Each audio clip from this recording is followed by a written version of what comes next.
Welcome to Women of the World, a show which gives a voice to women from around the world who have chosen to make the United States their home. Our program believes in the principles written on and enshrined by the Statue of Liberty. Here's today's moderator, Makena. Hello viewers, my name is Makena. I am the moderator of the show Women of the World. Welcome. I have the pleasure to introduce to you our guest to the studio. She is an amazing woman. But first, I'm going to take the honor to introduce my co-host. Would you please introduce yourself, Gloria?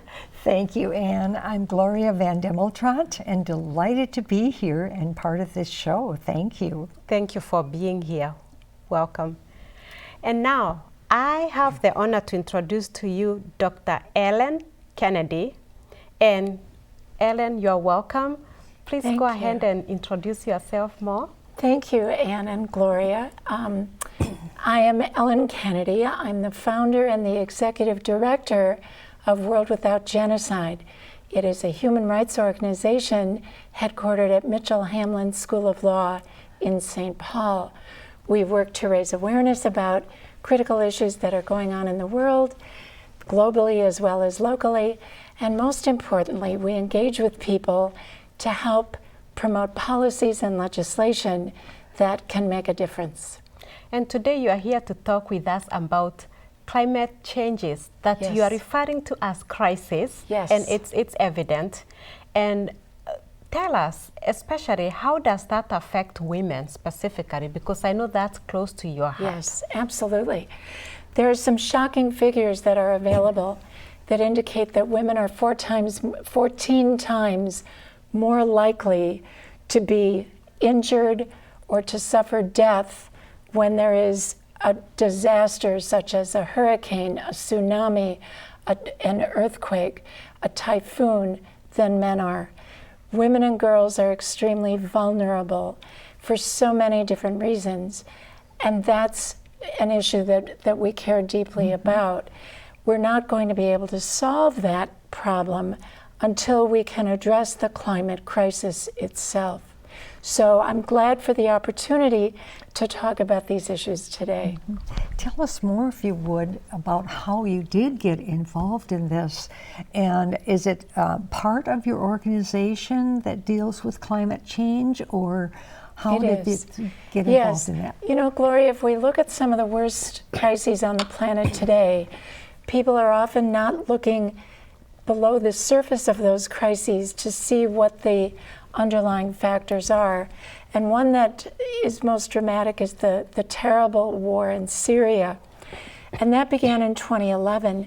It was precipitated by the worst drought in that region of the world ever in 2006.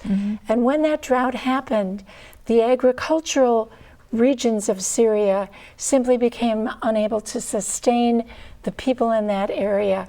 So they moved into cities, and those cities became overcrowded. And there were protests because there weren't enough opportunities for people to work and to get enough food. And that turned into riots against the dictator-controlled government. And then the subsequent total devolution of that country. We see a similar pattern in Yemen, where famine drives people to leave the agricultural regions because they can't produce enough, or because there have been floods that have ruined the fields. They move into the cities, and there's terrible unrest because when people's bellies are empty, they become desperate. Absolutely, there's no doubt at that. How does climate change affect that? If you could explain that for us, we'd appreciate it. Well, for example, again in Syria, that drought that happened in 2006 was the worst drought ever, exacerbated by the changes that we see globally, by the increasing CO2 levels, by the year after year after year extended periods of low rainfall. The information is inarguable. We know that certain areas are becoming much drier. Other areas are becoming inundated with floods. We see that, for example, in Bangladesh, where terrible flooding resulted in just massive deaths in that country. And women were disproportionately affected during the flooding for many, many reasons. So as the climate on this planet is changing, food scarcity is becoming the dominant issue. People don't have enough to eat. The nutritional value of the food is decreasing because the quality of the air in which the crops are growing is changing. Diseases, particularly vector-borne diseases, are spreading. All of these are impacts that affect populations, and they then are resorting to violence in an effort to feed themselves and their families. And how is this affecting women in particular? How is this gender-based, or what is happening with women? If you think about what happens during a crisis like a hurricane, who are the people who are the strongest and most able to flee to find shelter? Clearly it's not women and girls. Who are the people afterwards who are the most vulnerable? Clearly it is the women and girls who are subjected to sexual violence crimes because nobody is there to protect them. Women who were in precarious positions before a climactic crisis are even more vulnerable afterwards. If you think about reconstruction, think about Hurricane Katrina. What happens in reconstruction? Who gets the jobs? Those are the jobs that go largely to the men, the kinds of jobs that many women are able to provide are no longer viable in that immediate reconstruction process.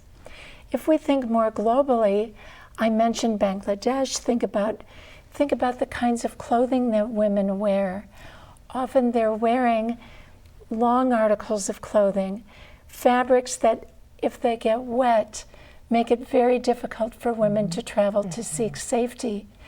Think about who is left behind in a crisis to stay with the children.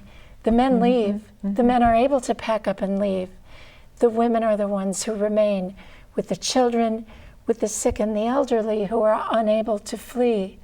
So what we see is this enormous disadvantaging of women during these crises, globally as well as in our own country whenever there is a crisis.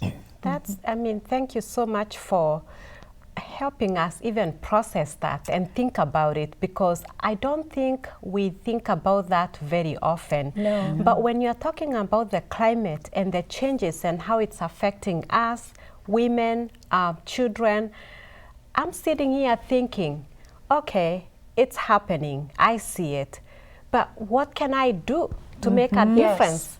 So can you talk to us about that? Is there anything we can do? Well, let's start at a very small level. We know that the problem is the release of what is known as carbon dioxide into the environment. And that's creating conditions that are trapping heat into our atmosphere. The heat is melting the glaciers. The heat is melting the ice caps. And that's going into the oceans. The oceans are rising. Cities are losing the soil on the edges of those cities. We know that Miami, for example, has what is called sunny day flooding. Sunny day flooding. And that city has spent billions to try to raise their infrastructural support. So what can we do?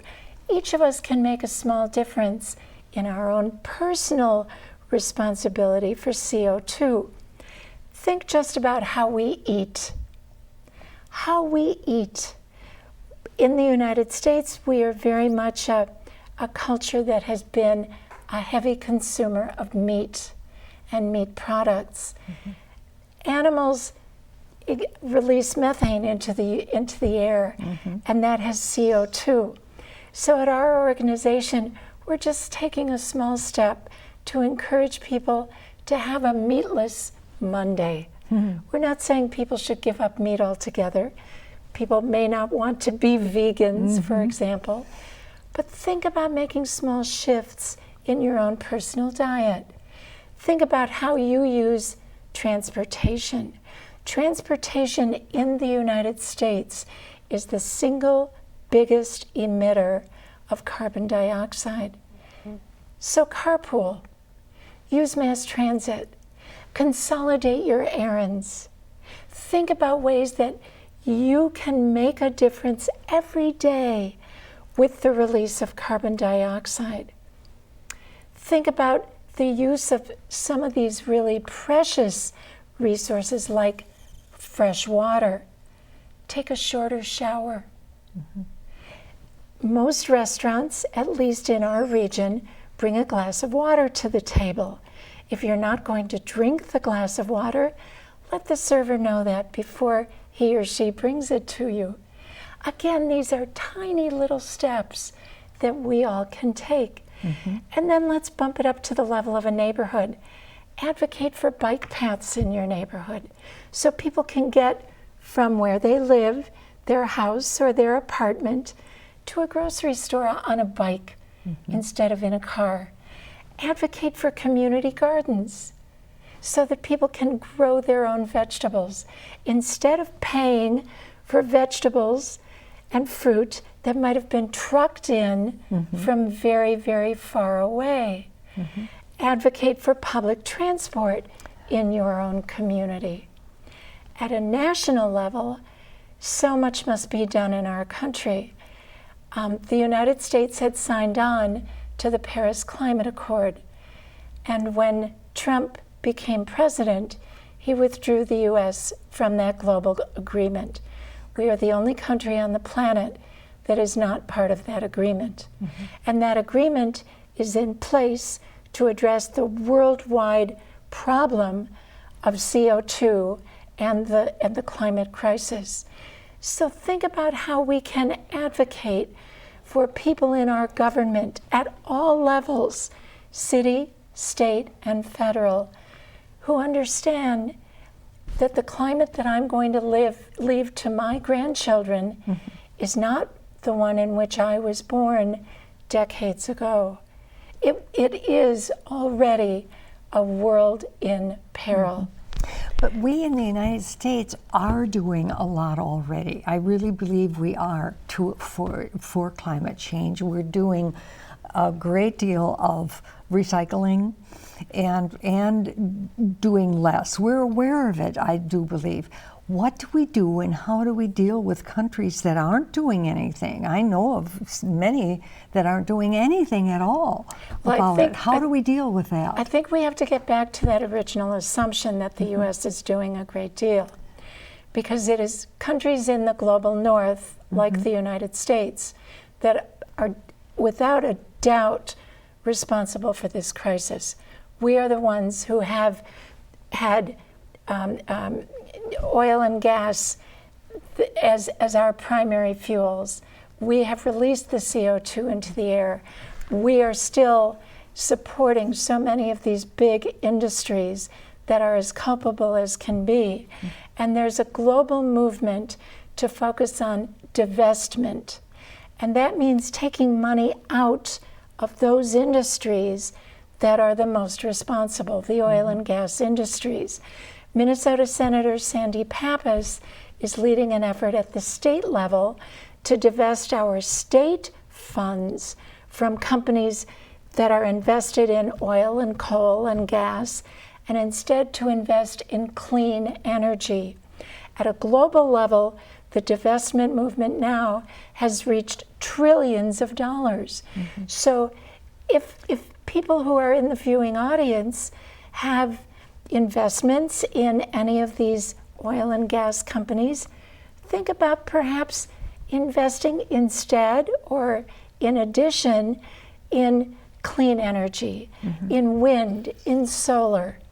I have a question. Yes. Is the use of plastic bags Terrible. part of the problem? Absolutely terrible. Yes. Yeah. Yes. And we all must be advocates to ban single-use plastic in our state. Many other states have done that. The lobby in this state that has continued to support the use of single-use plastic is very strong. You know, I keep reusable bags in my car. And when I go to the grocery store or to a bookstore or anywhere, it's just practice now. I bring my own reusable bag. But I still see so many stores giving out plastic bags. I see so many people accepting those plastic And double bags. bagging. Oh, I see Indeed. that. Yes. But every one of us must say to the retailers and to our friends and family and neighbors, please think about making a difference tomorrow. If you have an extra reusable bag, give it to a friend to use. But I think most people may not know how bad the plastic bags are. So thank you for being here to talk about that. And I'm sitting here already feeling excited because Good. the things you're talking about are honestly not things I think about every day. And I'm sure they are not things many people talk about, you know, I Right. mean, think about, especially, I mean, when you think of the climate and all the changes, I'm sure like me, most people are thinking, there's nothing I can do to make a Right, difference. right. But And you're that's here crazy. to tell us, no, we Yes. all can make a little difference. That's right. And together, we can make a big difference. Yes. And yes. that's amazing. Change your diet, change your shower, change your transportation, change your purchasing, change your investing, change your neighborhood. Advocate at your city council for that city council to make all of the city policies green, to have bike paths, to have mass transit. This is an issue that we are seeing young people engage in, and it's time that all of us engage in it. We only have one planet. We don't get a makeover. The crisis is here. It's today. It is our responsibility, every one of us. And it is particularly, I view it as a responsibility of women because we must be able to look out for other women. We are in a position to teach our children these good practices. So our planet is growing. I mean, our population Yes. is growing incredibly. I mean, so fast through the millennia, and now we're growing desperately fast. How can we deal with that? What is going to happen when you're talking about with the learning that you have and the education you have about this? How are we going to deal with that in the I future? think one of the most important ways to address the demographic issue is to support keeping girls in school. When girls drop out of school at a young age, they're entering into marriage or other relationships and having many, many children. When girls stay in school, the rates of reproduction drop dramatically. How do we keep girls in school? We have to be able to support schools. We have to be able to develop appropriate hygiene opportunities in schools. We know that at a global level, more girls leave school because during menstrual cycles, they are not able to care for themselves. So these are steps that we can take to address population issues through addressing the issues of inequality of women and girls. So I'm still interested in the whole plastic use. Yes. How close are we getting to seeing a law made against that? Because I know some countries have already made laws against that. Exactly. So Rwanda has. Kenya has. The United States is very far from that, very, very far. Again, because of companies that do business in that area, it's their lifeblood. They are able to exert political influence. It's within their legal purview to do that. But if enough citizens and residents and visitors in this country, all of us, stand up and say, this is not good for our permanent home. We don't want this. We want a change. Our elected officials will respond. People get elected because we choose them. If they're not doing what we want, we are the ones to take those jobs away. We must be involved at those grassroots levels. We must go to town hall meetings. We must raise our voices.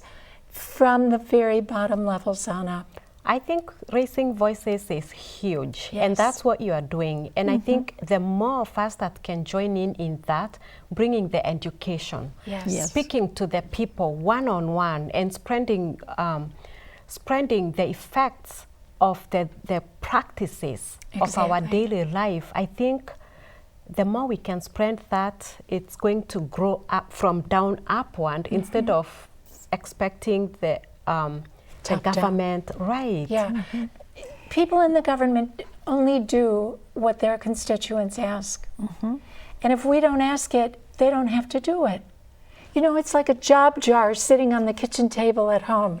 If the job isn't put in the jar, the people who do the little household jobs Yeah. aren't going to do them.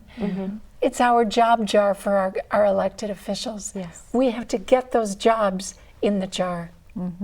Talking about it as on a global perspective, Yes. how can we help that? We can do our part as Yes. individuals in our homes, as individual people, but we look at, for example, the plastic bags floating in the ocean and wrapping around turtles and whales and right. whatever. And it's a horrible thing to look at. Who's dealing with that, and how can we do something? There are many organizations that are involved, and there's a wonderful man named Bill McKibben, whose organization is called 350.org. And there are organizations like his, like Will Steger, who is a prominent Minnesotan, very involved in climate issues. So I encourage people to look at those global issues. But think about plastic. Our country is so culpable, and we have to make those changes in our own cities and in our own states, because that's a way to make a difference at that global level. We can't say, well, it's too late, it's already there. We'll continue with the same practices. The responsibility rests on each and every one of us, and we must acknowledge that responsibility. I'm mindful, very mindful of small steps even within the organization where I work. How we reuse paper, how we at our events no longer use throwaway cups and so on if we're serving coffee. Little steps like that, multiplied by organization after organization, will make a difference. But it's raising awareness. And I invite people to visit our website and to look at the Toolkit for Climate Action. So visit worldwithoutgenocide.org and go to Toolkits and look at the information that we have. Okay. So is the girls drop out of school in United States that high? Not in the United States, Okay. but around the world. Around the world. And we know when we look at where population growth is happening, it's not happening in the United States. Yeah. It's happening in less developed countries where girls are not able to remain in school. So keeping girls in school is one of the UN Sustainable Development Goals, because think about that phrase, sustainable development. How do we sustain development?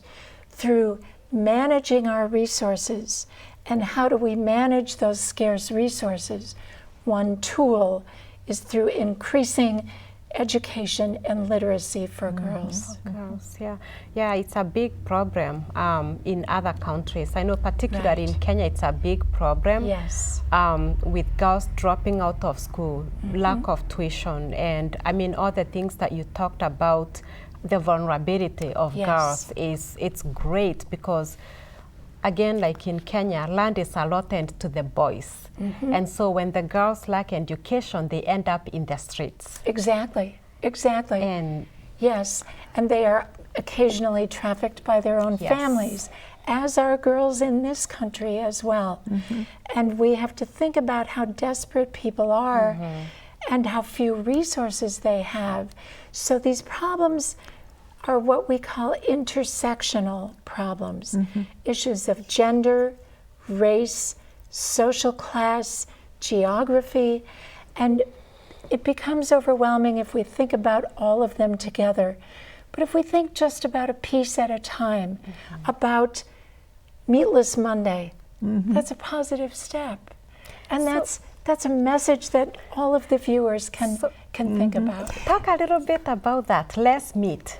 Yes. What does that do? How is that? Well, I'm going to use a rather crude example, and that is that as cows ingest the food that they eat, they are known, cows and other animals like them are ruminants, and they expel gas. So when they burp and do other things, that's CO2. releasing CO2 into the atmosphere. Okay. And if we can reduce the numbers of animals who are expelling those burps and other things into the atmosphere, and if we can also reduce the unbelievably vast amount of land that is given over to producing animals for meat, and instead can use that for grain or for other purposes that are not as harmful, our simple dietary changes make a difference. That's amazing. There, the website for this is on the worldwithoutgenocide.org.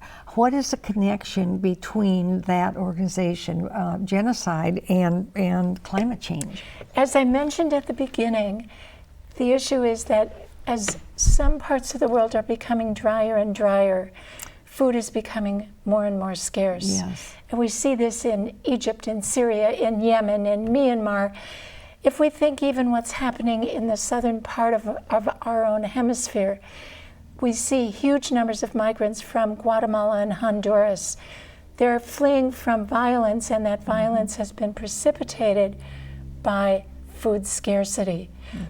The UN has ranked countries in terms of which ones are the most vulnerable to the climate crisis. Guatemala and Honduras are right up there. We're not going to solve that crisis that relates to immigration unless that crisis related to food and water can be addressed adequately. So the violence is a response as people are in need of food, are in need of places where they can grow food, have to be in places where there are inadequate resources or escalating prices to buy food. This is a conflict that the Department of Defense is warning about, that security agencies throughout the world are raising the red flag about. The climate crisis is precipitating global insecurity. Well, thank you so much for that answer, and we are running out of time. That is such an amazing subject that just set me thinking, and I'm going to be thinking after this, and I'm sure many of our viewers are going to be thinking as well. Thank you very much for being here with us today. Thank you. And Gloria, thank you for being here with me today. And to our viewers, thank you for watching the show. We'll see you next time at Women of the World Show.